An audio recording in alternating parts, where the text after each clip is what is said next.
देखा हो कि जो नीचे की 6 मंजिल न बनावे और सीधे 7वीं मंजिल आकाश में खड़ा कर दे? संभव है? जब तक नीचे की 6 मंजिल की इमारत नहीं तैयार होगी तब तक आप 7वीं मंजिल नहीं बना सकते। उसी प्रकार ध्यान जो है 7वीं मंजिल है अष्टांग योग में।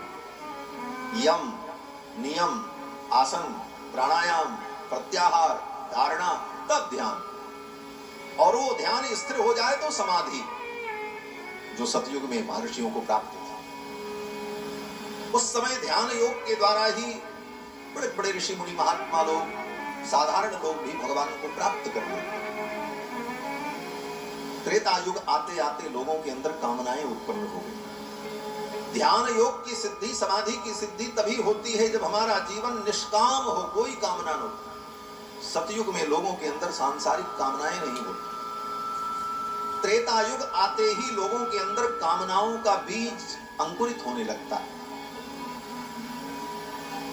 इसलिए ध्यान की स्थिति कमजोर पड़ जाती है।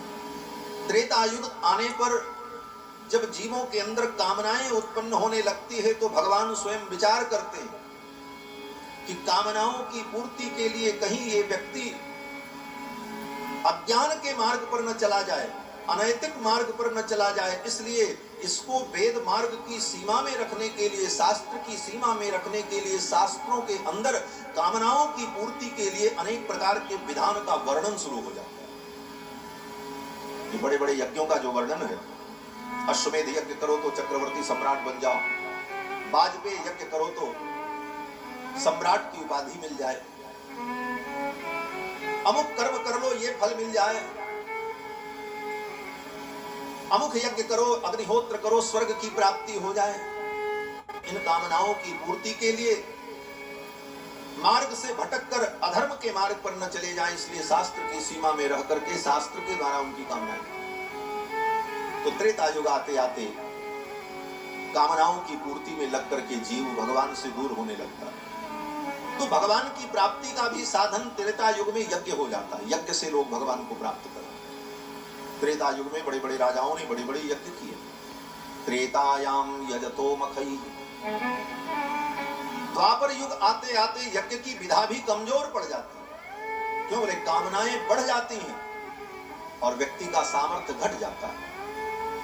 संसाधन विद्यमान रहते हैं लेकिन व्यक्ति के अंदर वो कर्मठता नहीं रहती।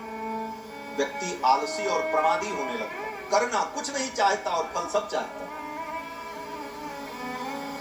आज भी यही द्वापर युग आते आते लोगों के अंदर ऐसी स्थिति होती है। चाहते तो सब है कि संसार का सब सुख हमको मिले, लेकिन हमें कुछ करना न पड़े, शॉर्टकट जिसको आज करते, बिना साधन के ही हम प्राप्त कर लें सब कुछ।